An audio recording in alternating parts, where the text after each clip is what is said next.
The first thing that felt wrong wasn't a sound. It was the way the night went too still, like the trees had agreed to hold their breath. The porch light hummed low. The refrigerator motor eased off, and the whole house fell into that hollow quiet you only notice when you live alone. Then the back gate tapped the post, just a soft, tired knock. One beat, another, and a girl's voice drifted through the fog the way cold seeps under a door scout. Before I go any further, tell me where you're listening from down in the comments, and tap like and subscribe if stories like this ever brushed past your town or your own life. Every click helps pull another forgotten name back into the light. My name's Hal Whitaker. I'm 58 and I've kept to myself since my wife Elaine passed. The place I bought sits off River Road where the lots stretch long and the woods take over as soon as your fence gives up. I fix small appliances for folks on a cash basis, keep my receipts in a cigar box, and sweep the same back steps every evening out of old habit. Routine keeps a man steady. Up at 6, coffee at the sink, mail left in a neat pile whether I open it or not. I didn't choose the house for its history. Truth is, I didn't know much when I took the keys, only what the realtor said with that careful tone people use when they don't want to say too much.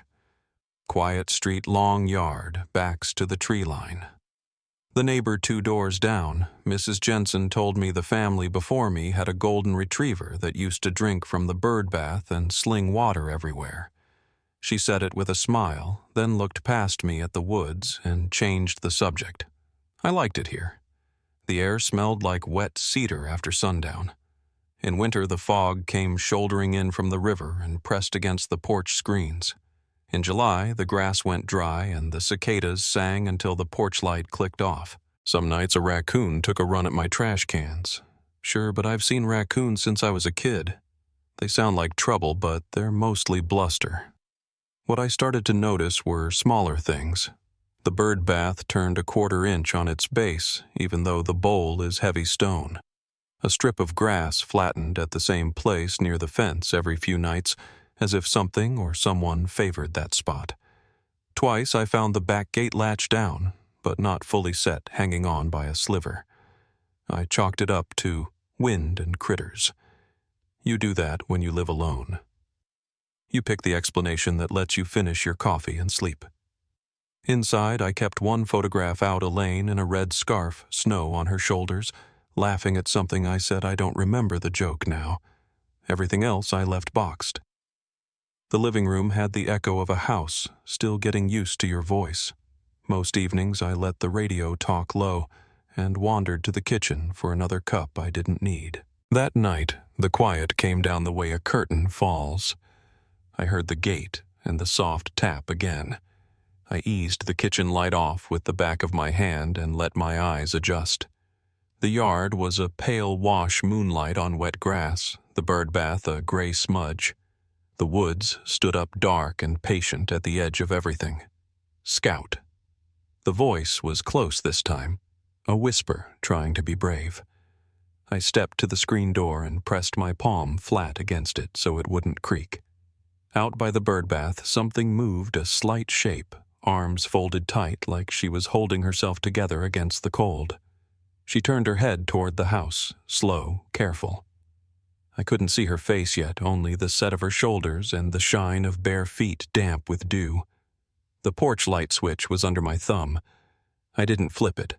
I just opened the screen enough to speak without raising my voice. "Hello?" The figure froze. I heard the tiniest clink like metal against a ring. Then the voice again, smaller than before, aimed at the ground. "This is Scout's house." The gate, still ajar, tapped the post a 3rd time, and the woods past the fence held their breath all over again. I didn't move at first. The girl stood there, arms crossed tight like she was keeping something inside from leaking out, and the way she looked at me, it wasn't startled or scared, not exactly. It was more like disbelief. Like she couldn't make sense of what she was seeing. Her hair was dark, tangled down past her shoulders. Her jeans were ripped at both knees and soaked through, and her bare feet were sunk 1/2 inch into the grass. The porch light finally clicked on behind me, not because I touched it, but because I'd rigged it years ago to kick in when the humidity crossed a certain point. It cast just enough glow to catch her face. She looked maybe 19, maybe 20, but the way she said the name Scout, the way she held that word in her mouth, you'd think she was 6. I stepped down one stair and kept my voice level. "Miss, are you hurt?" She blinked slow, like she had to remember how eyes worked, and turned to look behind her at the tree line. "This was Scout's house," she said again, like the words might reset something. I told her Scout wasn't here anymore, not for a long time, and I asked again gently this time if she needed help. She didn't answer right away. Her gaze drifted across the yard like she was checking for landmarks that no longer existed. "I was just playing," she said finally. "He ran into the woods. I followed." She paused. "I was 6. I could see her mouth shake as she tried to finish the thought. "Then I don't know where I went." I let her sit on the back steps. She didn't want to come inside, and I didn't push. I brought out one of Elaine's old quilts and wrapped it around her shoulders, then handed her a chipped mug with lukewarm cocoa I found in the back of the pantry. She didn't drink it, just stared straight ahead at the dark yard like it was going to start talking. I asked her name, and she said it quiet, Maya. Her voice caught halfway through the second syllable, like even that name was something she hadn't spoken in a long time. I didn't ask more than that. I called dispatch and reported what I had. A barefoot young woman showed up, confused. Possible missing person. The officer who took the call didn't sound too concerned. Probably thought it was a drug case, maybe a runaway or a breakdown. But when I told them what name she'd given, the line went quiet for a second too long. They said someone would be out right away. Detective Andrea Pike arrived just before sunrise. She was wearing plainclothes jacket, unzipped hair pulled back in that clipped, practical way that lets you know she's worked too many overnight shifts to care about appearances. She didn't say much when she stepped through the door, just nodded once and asked where the girl was. I brought her out to the porch. Maya was still sitting on the steps, quilt clutched around her like armor, her bare toes curled in the chill. Andrea stopped mid-step when she saw her. Something shifted in her face. Not shock exactly, more like recognition. She knelt down, slow, careful not to spook her. "Maya Collins?" she asked. Maya blinked, then nodded. Andrea swallowed.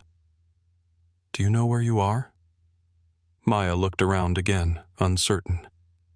"This was Scout's house," she whispered. "I used to feed the birds here." Andrea's eyes went glassy, but she didn't say anything back. Later I learned the name Maya Collins hadn't been spoken at that department in over a decade. Missing since 2009. Disappeared without a trace from Alton Park during a spring picnic. She'd been holding a red balloon when she vanished. Her mother, Renee Collins, had held on to that case like it was stitched to her hands. Pushed for every lead, every flyer, every useless sighting. Buried an empty coffin 5 years after the trail went cold. Moved away. Stopped answering calls. Andrea had worked that case from the start. She'd still kept the file in her bottom drawer. I found that out later, too. At my place, we got Maya to sit on the couch, though she didn't settle. She kept shifting her weight like her body didn't know how to rest. When Andrea asked where she'd been all these years, Maya just said I was walking. That was the word she used, walking, as if that covered it. When asked if she remembered anyone, any faces, any places, she shook her head. Only Scout. She reached into the pocket of the oversized t-shirt I'd lent her and pulled out something small. A metal tag rusted at the edges. You could barely read it, but if you held it to the light just right, you could still make out the name.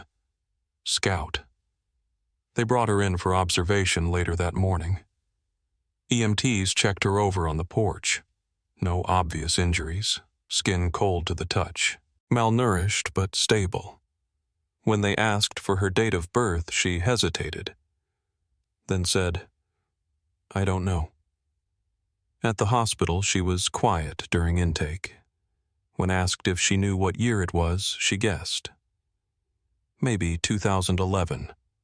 The nurse wrote something in her chart but didn't correct her.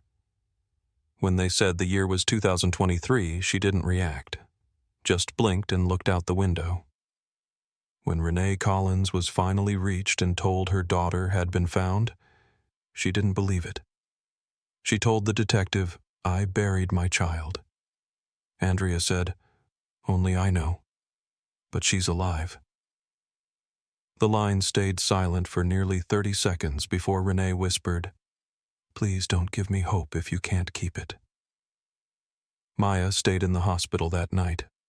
I didn't sleep much, kept the porch light on like she might come back. In the morning, I found the dog tag on my windowsill just sitting there in the dust. Next to it was a folded piece of paper torn at the edges. I opened it. All it said was, "Thank you for listening." No name, just that. Andrea called me later to say Maya had started drawing in her hospital room. Nothing fancy, just lines, shapes a door, a hallway, a face with no eyes. She didn't explain them. When the nurse asked what the pictures were, Maya said, "I think I lived underground," and when asked what she remembered before that night, she said only this: "There was a lady. She told me Scout wasn't real, that Maya wasn't real either." Then she went quiet again and didn't say another word for the rest of the day. That's when I realized whatever this was, wherever she'd been, it wasn't just a missing person story. Something had been taken from her, and something else might still be watching. The postcard was still inside the wooden box when Detective Pike came back to see me. She didn't say much about it at first, just nodded toward it like it had been waiting for her. I'd kept the box tucked in the same kitchen drawer since moving in, where old owners sometimes leave keys or furniture screws they don't want to bother labeling. The postcard was wedged behind a chipped ceramic trivet, the kind with a rooster on it, like somebody had shoved it in without thinking. The front showed a field of sunflowers under a bright Kansas sky, but it was the back that stopped Andrea in her tracks. Printed in block letters, neat and even, it read, "She's happy. She's safe." You wouldn't recognize her anymore. No name, no return address, just a faint watermark in the corner, 3 circles overlapped like a child's Venn diagram. Andrea stared at that symbol longer than she did the message. Then she folded the card shut and slipped it into an evidence sleeve without a word. That was a few days after Maya was moved from the hospital to a quiet facility on the edge of town. The doctors said she needed time, low stimulation, nothing sharp or sudden. Renee had flown in the same morning and sat by her daughter's bedside without touching her. The reunion didn't go how people imagine it. There were no cries of joy, no big embraces. Maya didn't recognize her. Not her mother's voice, not her scent, not even the lullaby Renee started humming out of muscle memory. She looked up once and asked, "Are you the nurse?" Renee flinched but said yes, just to stay close. The therapists called it dissociation deep-level memory suppression. They said it was common in long-term trauma survivors, especially those taken young. But what wasn't common was the detail Maya clung to the name Ella. She wrote it over and over on notebook paper, carved it into the underside of her hospital tray with a spoon. Sometimes she'd whisper it in her sleep. Renee didn't know anyone by that name. Neither did Andrea. But Maya swore someone had called her that more than once, like it was the only name she was supposed to answer to. Renee tried to tell her stories, little things only a mother would remember. The time Maya got a splinter in both hands from hugging a wooden railing at the zoo. The day she painted the living room walls with washable marker and said the dog did it. Maya listened quietly, even smiled once or twice. But every time Renee ended a sentence with, "You did that," or "That was you," something in Maya's face would harden, like she was being told a lie she couldn't quite disprove but didn't trust. Andrea came by the house again the following week. She looked tired, like she hadn't slept much since the night Maya reappeared. Said she'd reopened the case file and started cross-checking old witness statements. A lot of them hadn't aged well, people misremembering timelines warped by time, but one stuck out. A local ranger had reported seeing a girl near the river the day Maya disappeared. Said she had a balloon and was following a golden retriever. Problem was, he'd filed the report after having 2 beers on duty, and no one gave it weight at the time. Andrea found the original statement buried behind a memo about a power outage. She also pulled a report from a now-defunct youth center, the one where Karen Holloway worked back in 2009. Karen had been the intake coordinator at the Eugene Community Center, one of the first people to speak to the media after Maya vanished. Said she'd seen a suspicious man loitering near the park that morning. But Andrea noticed something strange Karen had failed to mention, that she'd worked with a now-shuttered Christian rehab program called House of Grace up in Idaho, a facility later flagged for questionable practices. At the time, it didn't raise flags. But now, with the postcard symbol matching one listed in the old House of Grace outreach newsletter, Andrea had questions. Back at the hospital, Maya had stopped drawing faces. She'd moved on to diagrams. Rooms hallways one with 5 overhead lights and a red button at the end. The staff thought it might be dream residue. But she didn't draw from imagination, she sketched with purpose like copying from memory. One night she looked up at Renee and asked, "Was there a basement in our old house?" Renee shook her head. "Not that I remember." Maya nodded like she already knew that. Then this wasn't ours. That same night she woke screaming. Not loud, not flailing, just sitting, bolt upright, drenched in sweat, whispering the same sentence over and over. She said, "I was just the body," that the name didn't matter. Renee called the nurse, who called Andrea, who called me, though I still don't know why.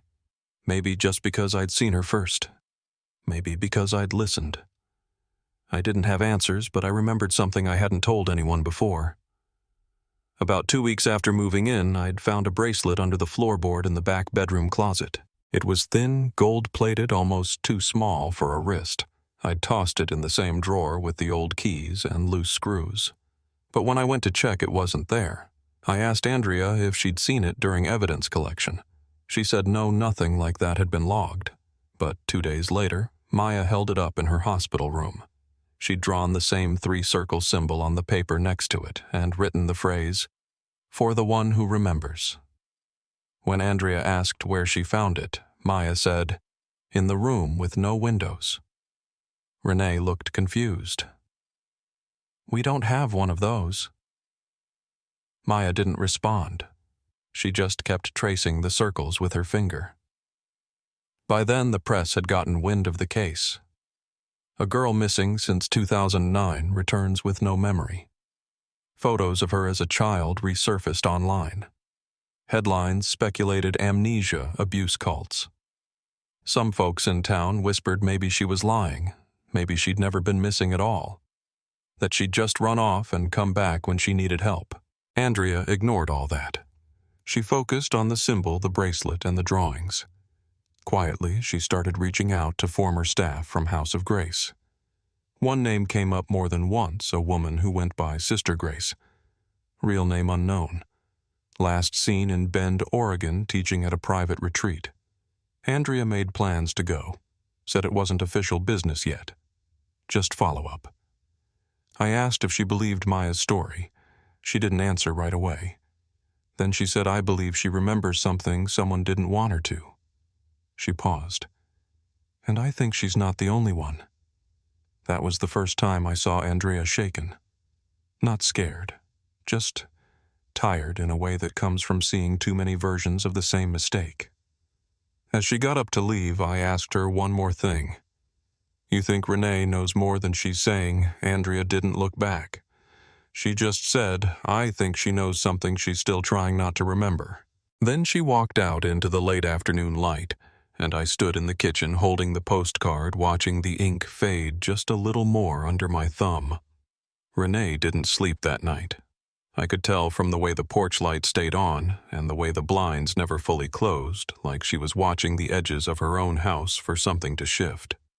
Maya had been home from the hospital less than a week, and everything about the place felt off, too quiet, too clean, like grief had been scrubbed into the walls so long it just became the color of the paint. There were no photos of Maya in the living room. Renee said she'd boxed them years ago when it became too hard to look. But Maya noticed. Not right away, not with words. She'd stand in the hallway sometimes, just staring at the bare spots above the bookshelf like she could feel something used to be there. The dog wasn't mentioned either. No framed picture of Scout, no old leash tucked by the door. Renee claimed she'd gotten rid of all that early on, didn't want reminders. But Maya kept asking, "Where did Scout go? What happened to my dog?" One night Renee just said softly, "We thought you both were gone." Maya didn't argue. She just nodded like that made sense. But later that night she stood barefoot in her room for almost an hour facing the closet door like it might open on its own. Something about that space had started pulling at her. She told me this later, not right away, but weeks after when the pieces started coming in faster than she could handle. That night, though, she waited until Renee had gone to bed, then sat down on the floor in front of the closet and ran her hand along the baseboards. Said she didn't know what she was looking for, just that her chest got tight the closer she got to the back wall. When she pressed her palm flat to the floor, she felt one of the boards shift slightly, not enough to lift, but enough to click. Underneath was a velvet bag, old and faded like it had been there a long time. Inside was a bracelet gold with lettering so fine she had to hold it up to the lamp to read. For the one who remembers. She didn't tell Renee, not that night. Instead, she sat in the living room and watched the wall clock tick. At exactly 1:12 a.m., she wrote that number on a napkin, circled it, and put it in her pocket. She didn't know why. Just that it meant something. In the morning, she barely spoke. Ate toast in silence, nodded when Renee asked if she'd slept. But her hands shook when she reached for her tea. Later in the bathroom, she closed the door, turned off the lights, and stood in front of the mirror until her reflection stopped looking like hers. I got a call from Andrea the following afternoon. She was heading up to Bend, said she had a name tied to the rehab facility. Margaret Harrow, also known as Sister Grace, listed now as a Bible study instructor at a religious retreat up in the woods. Andrea didn't bring backup. She said she wasn't going as law enforcement, just as someone looking for answers. I asked if she wanted company. She said no. "I think she'll talk to me," she said. I think I remind her of something. While Andrea was on the road, Maya started drawing again. Not faces this time. Layouts, rooms, one with red walls and no windows, another with cement floors and a drain in the center. She said she wasn't imagining them. She'd been there. The drawings didn't have people in them, just numbers 28 circled in red. She told Renee it had been her number. Renee said that didn't make sense, that Maya had never lived anywhere with numbered rooms. Maya just looked down and said, "Not when I was me." Andrea called me from a parking lot off a Forest Service road, said she'd found the woman. Margaret didn't run. She answered the door like she'd been expecting someone. Looked older than in the photos, but not surprised. When Andrea introduced herself and said the name Maya, Margaret didn't flinch. She said calmly, "Do you know where Ella is?" Andrea recorded everything. Margaret spoke like someone reading from a page that had been burned and pieced back together, measured certain off by just enough to feel wrong. She said Maya had been brought to them after being discarded. That they didn't steal, they salvaged. That some children were better off becoming someone new. When Andrea pushed, Margaret smiled. "Names are containers," she said. "We taught them how to survive without the ones that hurt." Back in Eugene, Maya had started hearing things in her sleep.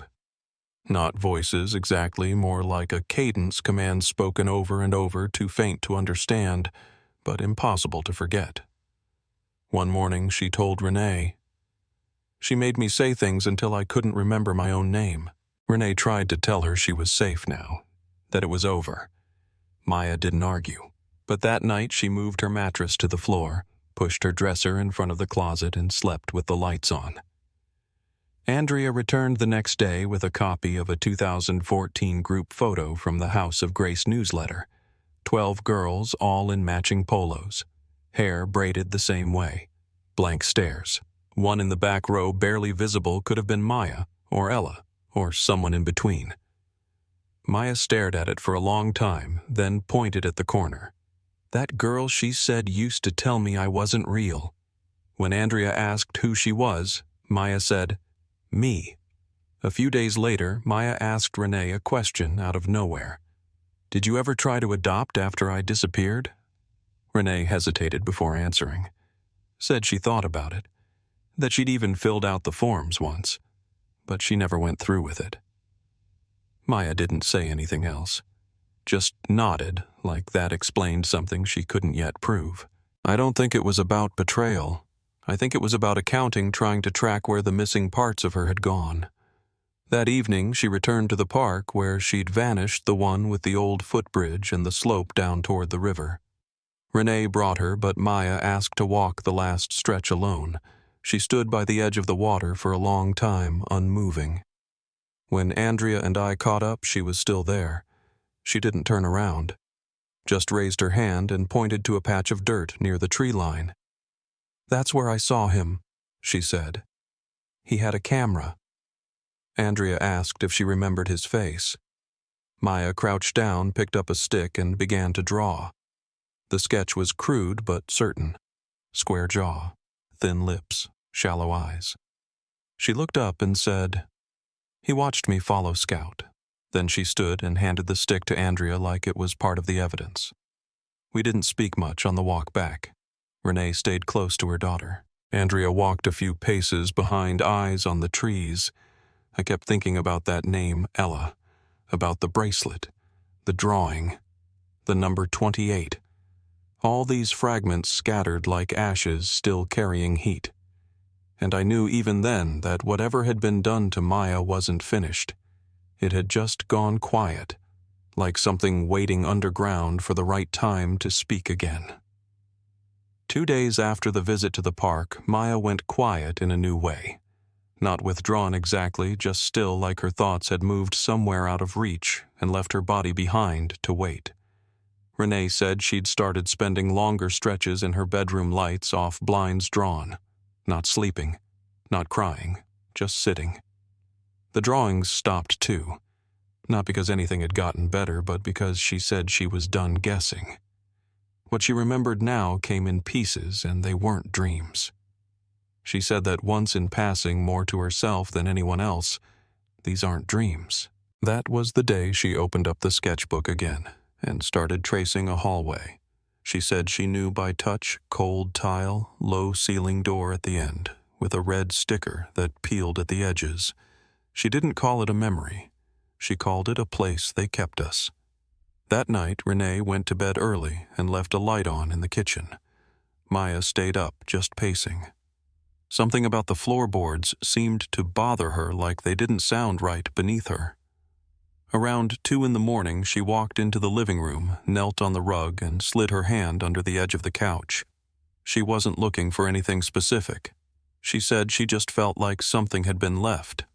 What she pulled out was a folded napkin. Not dirty, not old, but clearly not hers. It had writing on it, one sentence barely legible. "You're almost out west." She showed it to Renee the next morning. Renee didn't know where it came from, said she'd never seen it before. Andrea came by later that afternoon. She held the napkin under the light, flipped it over, checked the folds. No logo, no timestamp, just that one line. She asked Maya if it felt familiar. Maya said she thought it might have been from a gas station, but she wasn't sure if she'd been there or if someone had told her the story. Andrea pressed gently. "Did anyone give this to you?" Maya looked down. "Not exactly." She didn't explain further. Andrea started looking into facilities that had operated under religious exemptions, ones that had since shut down, merged, or changed names. She wasn't just looking for House of Grace anymore. She was building a map. Any place that showed signs of having taken in girls like Maya under vague pretenses, rest homes, therapeutic retreats, even something called identity renewal centers. A few had been formally investigated and cleared, but others had gone dark quietly, usually after property transfers or sudden relocations. The thing that tied them together wasn't a name or a license, it was a symbol. 3 interlocking circles, sometimes embossed in letterhead, sometimes carved into stone above an entryway, sometimes just burned faintly into the corner of a pamphlet. Always there somewhere. Maya started sketching them without being prompted. She'd put them at the corners of her papers or inside the eyes of the faces she drew. She said it wasn't something she remembered learning, it was something her hand just did on its own.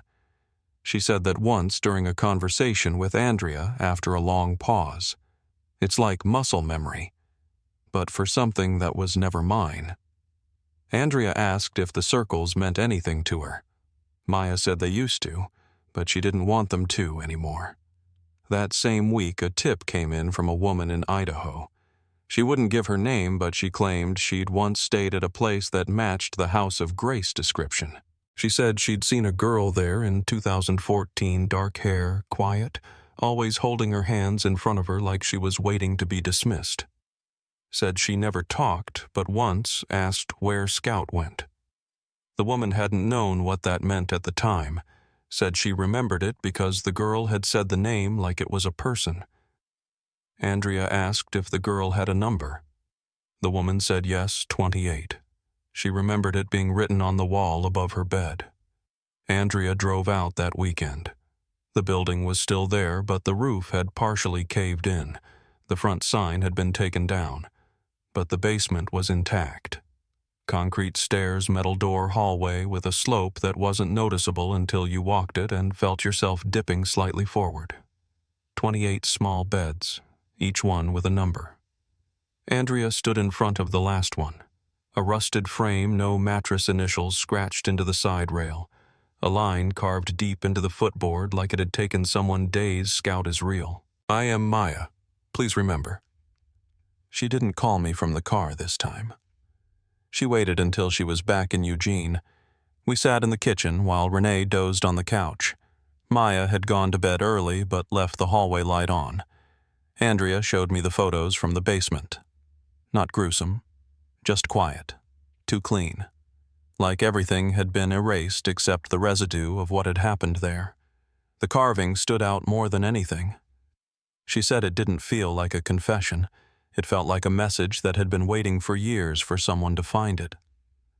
The next day, Maya asked Renee if she could go back to the old house, the one where I'd found her. The property was still in limbo, tied up in a sale. Empty. Quiet. I still had a spare key. We didn't tell anyone.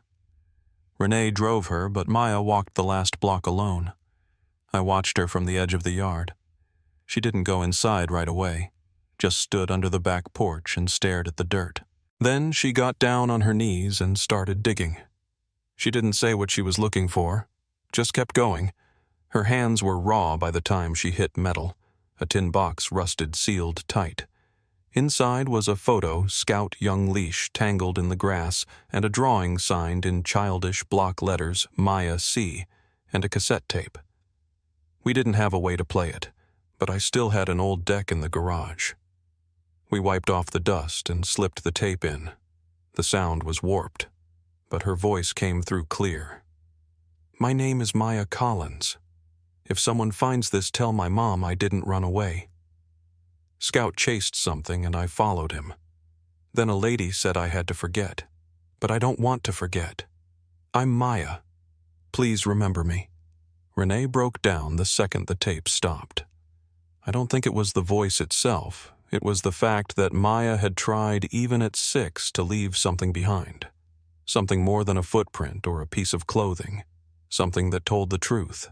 That night, Maya didn't sleep. Renee found her in the bathtub fully clothed, rocking slightly, repeating the same sentence. She said I was just the body, that the name didn't matter. Renee held her until she stopped shaking. The next morning, Maya whispered a new name, Karen. Andrea looked up sharply when she heard it, because Karen Holloway had been there in 2009. She'd spoken to police, given a public statement, said she'd seen a strange man. But she'd never mentioned knowing anyone from House of Grace. And now Maya, without prompting, was whispering her name like it had been drilled into her spine. Andrea didn't hesitate. She put in for a warrant that afternoon. Something told her they were closer than anyone realized.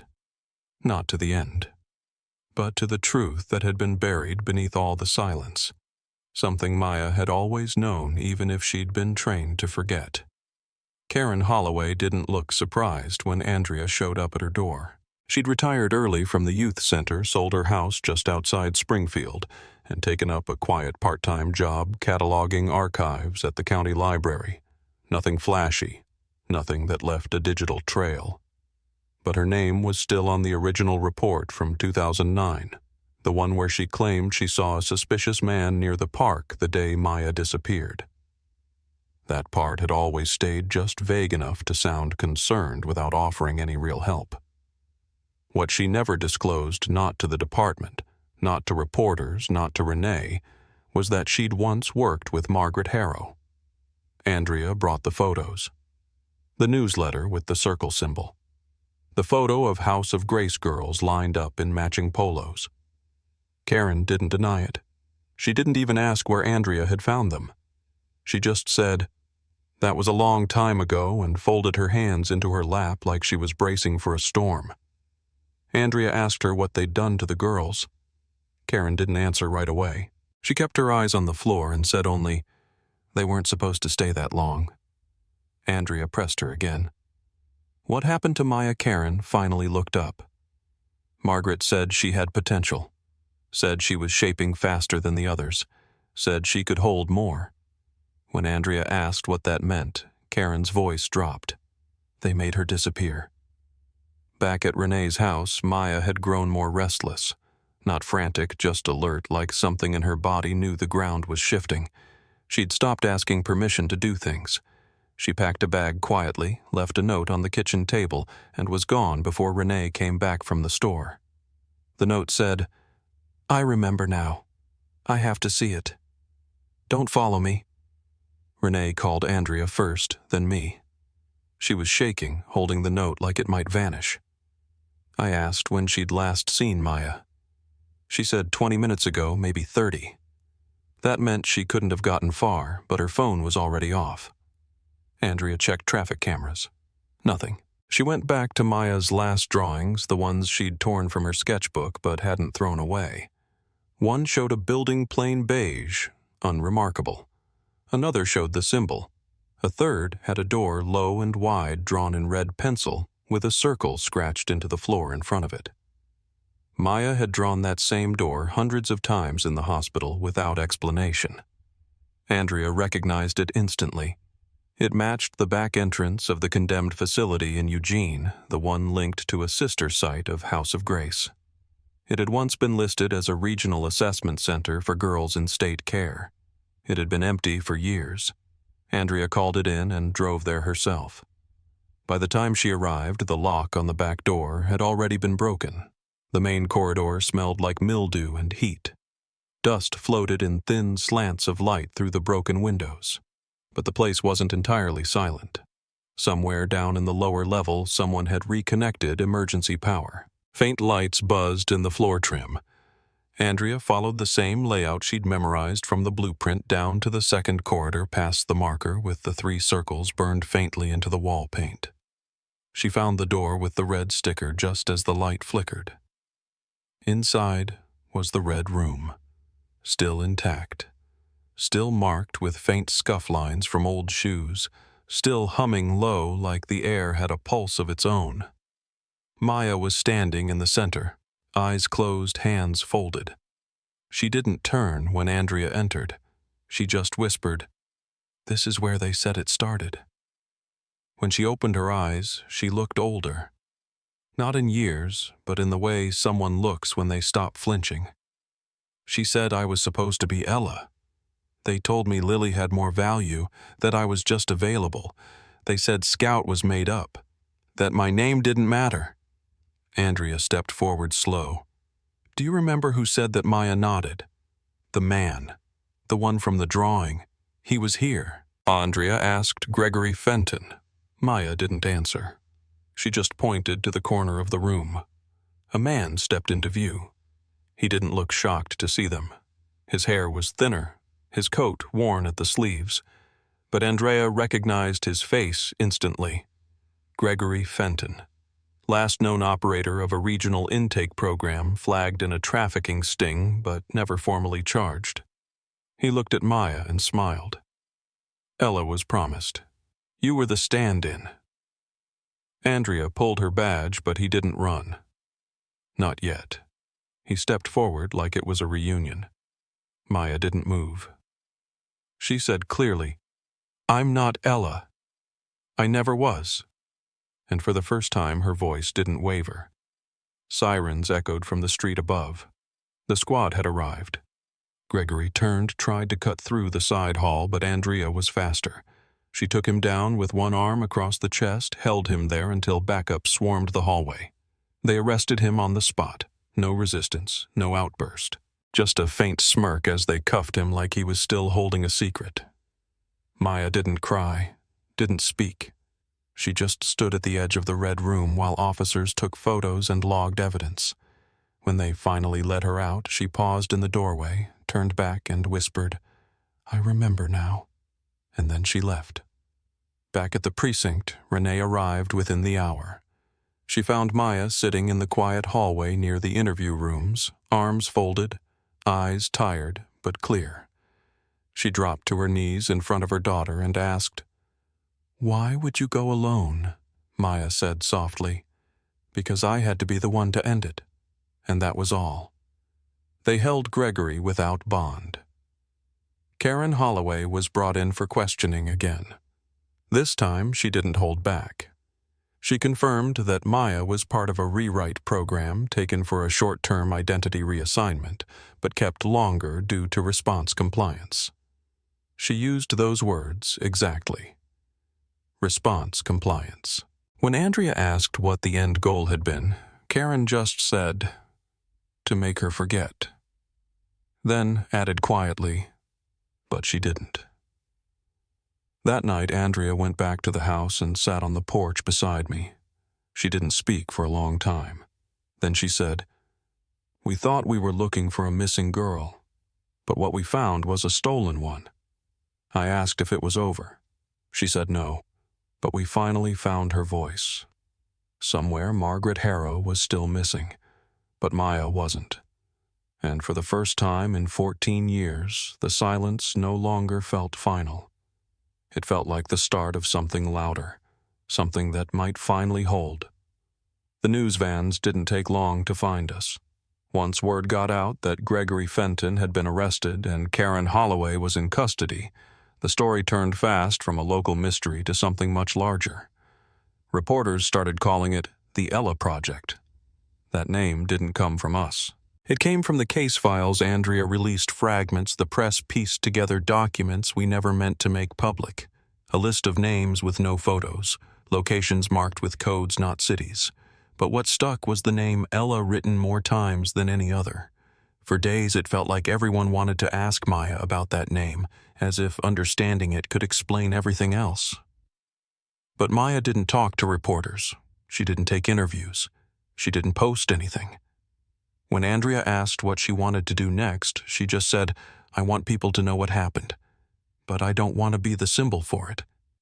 The weeks that followed were quieter, at least from the outside. Renee kept Maya close, but not too close. They'd started learning how to move around each other again like furniture you hadn't lived with in years. Some mornings they'd cook together.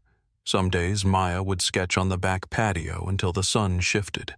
Renee said the laughter didn't come back right away, but the silence changed. It got softer. I'd stop by with groceries or extra tools for Renee's old fence, but mostly I just sat with them. Sometimes Maya would draw while I read the paper out loud. She never commented on the headlines, but I noticed she listened closer when something involved missing persons. Andrea received a commendation from the department that month. She didn't want it. Said she didn't close anything, said all they'd done was tear off a layer someone else had sealed. But she gave the plaque to Maya, brought it over one afternoon in a plain manila envelope. Maya opened it, slowly traced the engraving with one thumb and set it on the mantel beside a picture of Scout. "You're the one who didn't give up," Andrea told her. Maya shook her head. "I almost did," she said. "A lot of times." Andrea just replied, "But you didn't." Karen took a deal. Pled guilty in exchange for a reduced sentence and her full testimony. She gave names, locations, details we couldn't have found without her. Most of it matched what Maya remembered in pieces, rooms, evaluation methods, symbols etched into uniforms. Karen said there were others. Dozens, maybe more. But she claimed not to know where they ended up. She said most of the records were destroyed before House of Grace shut down. Everything was filed under initials and sequence numbers, she said. You couldn't trace them unless you knew who the girls were before they came in. Margaret Harrow was another story. By the time Andrea got the warrant for the retreat house in Bend, she was already gone. Left behind nothing but an unlocked front door, a half-empty suitcase, and the wind chimes still swaying on the porch. Her passport had been faked years earlier under a different name. We know she got out of the country. We don't know where she landed. Interpol issued a red notice, but there's been no confirmed sightings. The last trace was a cash withdrawal from a small bank in Ontario. That was almost a year ago. Nothing since. Maya didn't ask about Margaret. She didn't need to. She said once during a counseling session that some people never leave your body even if they're gone from your life. The therapist nodded and said nothing. Let her sit with the weight of that. Maya started going to therapy weekly, even though she hated the word. Said it felt like a label more than a space. But she kept showing up. Said the sessions gave her language for what she'd been carrying: dissociation, identity, fragmentation, persistent retrieval. The counselor called it an active recovery. Maya just called it remembering in pieces. She started painting again. Not just sketches this time, full canvases. Mostly forests, doorways, animals she'd once drawn as Scout. She never painted faces. Said she wasn't ready for those. But every canvas had a name, one word on the back in small lettering: still, or return, or voice. She sold a few anonymously online, signed only MC. Then, later, SL. Still Lily. A name she never spoke but left behind like a fingerprint. Renee stopped explaining things to new people. She used to tell the whole story when someone asked why she'd moved, or why Maya didn't use social media, or why she flinched at certain voices. But now she just said, "This is my daughter Maya. She's an artist." And when people asked if they were close, she'd say, "We're learning each other again." Clyde me. I got a letter from Maya that spring. Not typed. Handwritten, slow and careful. She'd drawn a sketch on the envelope of my porch railing with a single mug on the step beside it. Inside, just one sentence. "You were never mine, but I will always be yours." I framed it. Hung it beside a painting she'd left me, a night sky porch light glowing in the corner. She called it Guardian. A few days later, Renee and Maya returned to the old house one final time. The one where Scout used to live. It had changed hands again, but the new owners let them walk the yard. Maya brought the tin box with her, the one that had held the cassette, the drawing, the photo. They buried it beneath a patch of daffodils near the birdbath, tied Scout's tag to a small wooden cross. Andrea stood at a distance watching. She didn't say a word, just nodded once and left them alone. That night, Maya stood outside on the porch. No fanfare, no ceremony. Just the stars above and the quiet of a house that no longer held her secrets. She opened her journal, wrote something down, then looked up and whispered into the dark. "I remember." I don't think she was talking to anyone in particular, maybe just to herself, maybe to the version of her that had once been silenced. The next morning, a package arrived.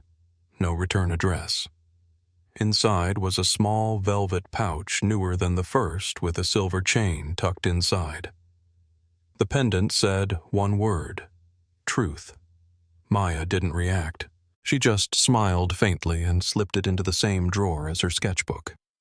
Later that week, she returned to Alton Park, not to revisit the moment she disappeared, but to replace it. She brought a balloon with her. Not red this time. Blue. She sat on the bench where her mother had last seen her, tied the ribbon to her wrist for a moment, then let it go. It rose slow, steady into the open sky. Maya watched it vanish, then whispered, "Still here." I stood across the street in my truck, just watching. Didn't need to say anything, didn't want to interrupt. Some things you let happen on their own. Back at home, Maya slipped the cassette into a fireproof box, kept it beside her bed, not because she needed to play it again, but because it proved something. That she'd always known who she was, even when someone else tried to erase it. She never asked to be remembered in a headline, just not to be forgotten by herself. That was the first day she didn't ask what was real. The first day she answered it. Quietly, completely, and without pause. Some stories end in courtrooms. Ours didn't. Not really. The hearings for Gregory Fenton were closed to the public, but I sat through each one on a bench near the back. Karen testified on day 3. Her voice barely carried, but what she said didn't need volume. It just needed to be heard by someone who remembered. When she described the layout of the basement in Idaho, Maya didn't flinch. She looked down, once nodded slightly, and then kept her eyes fixed on the floor. She told me later that she didn't need to hear it to know it was true. She'd already lived it. What the trial gave her wasn't clarity. It was confirmation. A courtroom where someone else finally said it out loud. Fenton didn't speak until the final day. No apology, no explanation. Just a request that his sentence take into account his contributions to rehabilitation programs and the complexity of human psychology. The judge didn't dignify it. Gave him 60 years without parole. When the gavel hit, it didn't feel like justice. It felt like a door closing behind someone we never really understood. Maya didn't react. She just stood, walked outside, and didn't look back. That's when I understood she hadn't come for him. She'd come to mark the end of what he still represented. Karen's sentence was less than I expected. 12 years with possibility for supervised release. Some people were angry about that, but Andrea said quietly, she was both complicit and conditioned. Doesn't make her innocent. Doesn't make her beyond repair. I remember Maya's response word for word. Some people don't get out unless someone else shows them how. Then she turned and walked toward the exit as if the courtroom had nothing left to offer. The harder part came after. No more reporters, no more hearings, just the reality of what had happened settling in slow and unfinished. Andrea's office formed a task force, quiet, underfunded, but focused. They started tracing records from House of Grace, combing through insurance filings, real estate transactions, anything that might point to other sites. There were rumors of a second property near Yakima, another in Utah. But every lead took weeks, and most turned up nothing. Margaret Harrow's network had been built for erasure, not longevity. It was meant to vanish the moment someone looked too closely. But something strange happened that spring. A woman showed up at a clinic in Reno barefoot and confused, asking for a man named Father Gray. She had no ID, but a faded mark on her wrist, 3 interlocking circles, same as the ones found etched into the Idaho cellar walls. The attending nurse didn't know what it meant, but flagged it after seeing an old news brief on the Ella Project. The woman didn't know her name, didn't respond to anything except one phrase the staff tried almost by accident. Buddy is real. She cried when she heard that. Not loud, just a steady quiet flood like something finally unlocked. The staff contacted Andrea. Maya flew down 2 days later accompanied by her therapist. She didn't speak to the woman directly, just sat nearby while Andrea asked questions. The woman never gave a name, only repeated a sentence Maya recognized instantly: "I was the one who stayed behind." Maya didn't explain it, just wrote something on a piece of paper and left it at the woman's bedside. "You are still here." The woman didn't respond, but she folded the paper and kept it with her hand the rest of the night. After that, things changed again, slowly. Other calls came in people who'd seen coverage who recognized names or symbols from their past. Not all of them were survivors. Some were family members. One woman from Oregon said she'd given her daughter up to House of Grace in 2006, thinking it was a legitimate Christian rehabilitation center. She hadn't heard from her daughter since. Another man said his sister disappeared after a court-appointed diversion program in 2010, and the only address listed was in northern Nevada, 1 digit off from a site later traced to Harrow's former holdings. Andrea kept every call logged. She said it felt like trying to rebuild a book from burned pages. As for Maya, she stopped going by Scout in therapy. Said the name was still hers, but it didn't need to carry the weight anymore.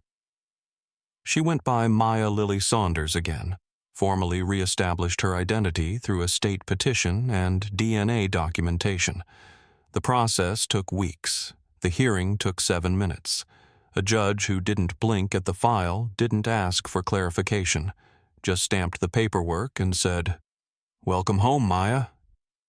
She nodded, thanked him, and walked out like she'd done it 100 times before. Renee cried, of course, quietly with a hand to her mouth. I waited outside, leaning against the railing. When Maya walked past me, she said, "Took long enough." I said, "You're not wrong." We celebrated that night not with champagne or speeches, but with pie from the diner and a fire in the backyard. Maya sat with her feet-up sketchbook in her lap. She didn't draw anything that night, just kept the pencil moving over the same spot like tracing a path she already knew. At one point, she looked up and said, "I'm not what they made. I'm what came back." I didn't say anything, just nodded and kept the fire going. That was enough. A week later, I stopped by her room to drop off some mail. She was sitting at the desk sorting through old drawings. One caught my eye, a cabin drawn from memory with one window lit and a figure just visible through the glass. It wasn't labeled, but Maya said, "That's where I first remembered who I was." I asked if she wanted to keep it. She said no. Said she didn't need pictures of the moment anymore, just the fact that it happened. The last time we talked about Fenton, it wasn't really about him. Maya asked if I believed people could change. I told her yes, but not always in the way they want. Sometimes you just survive long enough to outgrow the shape someone forced you into. She nodded like she already knew that. Said, "Then I've changed." Before I left that night, she handed me a folded sheet of paper.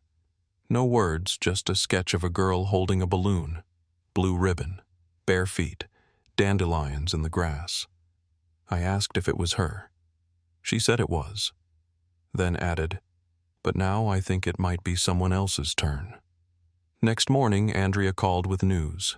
Another letter. No return address. Just a postcard with a single line. She was not the last. On the back, the same symbol, 3 circles etched faint and exact. I didn't tell Maya right away. Just watched the sky from my porch and thought about how far a signal could travel if someone needed to be found. The next part wasn't ours to write, but the silence that followed wasn't empty anymore. It was waiting. There's a quiet that comes after certain storms. Not relief exactly, not peace, but something that lets you set things down for a while. That's how it felt in the weeks after the last postcard came in. Not because the case was finished, we knew it wasn't, but because Maya didn't have to carry it alone anymore. That mattered. She still met with Andrea once a week, sometimes twice, not always to talk about the past. Sometimes it was just logistics, her new ID paperwork for the state fund that covered therapy and relocation support. But every now and then they'd pause on something smaller, a phrase, a date, a scar that hadn't faded, and they'd sit with it. Not to fix it, just to name it. She kept drawing, but less often. When she did, the sketches weren't like before. No basements, no ribbons, no locked doors. One, I remember clearly, showed a coastline wide open with just a single figure standing at the edge. No face, no name, just space around her. I asked if it was someone specific. Maya said it's everyone who doesn't get to come back. That drawing stayed pinned above her desk for months. Renee kept her promise and started a local support group not just for survivors, but for anyone who'd lost someone without answers. She asked Maya to speak once. Maya declined at first. Then, on the night of the second meeting, she showed up and sat at the back. Didn't say a word, just listened. And afterward, she stood by the door while people left holding their eyes just long enough to let them know she'd heard them. That was more than enough. Margaret Harrow was never found. Interpol put out notices. Some say she crossed into South America. Others think she's dead. Maya doesn't speculate. She said to me once, people like her don't vanish, they go quiet. Different thing. I think she's right. But I also think it doesn't change the work we're left with. Gregory Fenton died in prison 6 months after sentencing. Heart failure. Unremarkable obituary. No one claimed the body. Karen Holloway will be eligible for parole next year. Maya wrote a letter to the board short and without malice. It ended with a single line. What we do next matters more than what we failed to stop. As for me, I stayed involved. Helped Andrea track down old documents, made phone calls when survivors didn't want to explain things twice. Some nights I'd find myself staring at the original photo of Buddy's tag, the one that started it all, and I'd wonder how something so small could pull a whole life back from the dark. But maybe that's the point. It's never the symbol. It's the remembering. The last time I saw Maya, she was standing under the dogwood tree behind Renee's house. The leaves had started to fall. She looked older than she had a year ago, but in a good way, like time had finally started moving again. We didn't say much. Before I left, she said, "People think healing is becoming who you were. But I don't want that. I want to become the one who kept going." I told her she already had. If you've made it this far, thank you. These stories are heavy, and they linger not because they're about cruelty, but because they're about endurance. If something in this story stayed with you, consider sharing it. Not for views, but so that no name, no quiet girl, no lost year, no buried truth ever disappears without someone to remember.